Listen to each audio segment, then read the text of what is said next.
Oggi 20 ottobre siamo qui a Venezia con i movimenti No Fas, con le mamme No Fas, perché domani inizierà il processo per la bonifica della Miteni. La Miteni, questa azienda che per anni ha sversato dentro le acque dei fiumi del Veneto questa sostanza inquinante, i Fas, che è una sostanza impermeabilizzante, che si accumula nel sangue, che ha avvelenato appunto il sangue di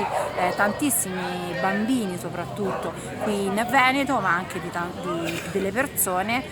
ha avvelenato gli animali perché tramite appunto l'acqua gli animali si cibano, quindi un biocidio che riguarda non solo l'essere umano ma anche appunto gli animali. È una depredazione del territorio perché la Miteni, dopo aver inquinato per anni, ha dichiarato fallimento, ha licenziato le persone che lavoravano là, ha chiuso e se n'è andata. Tutto questo con la responsabilità e il silenzio delle istituzioni, della Regione Veneto che oggi dice di andarsi a costituire parte civile, ma noi a queste promesse non crediamo. È dal 1995 che Rifondazione Comunista segue questa vicenda. Il consigliere Luciano Cerretta fu il primo a presentare un'interrogazione quando era consigliere provinciale. Abbiamo poi continuato questo lavoro quando avevamo Eleonora Forenza come europarlamentare, abbiamo presentato un'interrogazione al Parlamento europeo, abbiamo cercato di far fissare i limiti zero dentro la direttiva acque, perché appunto i FAS sono delle sostanze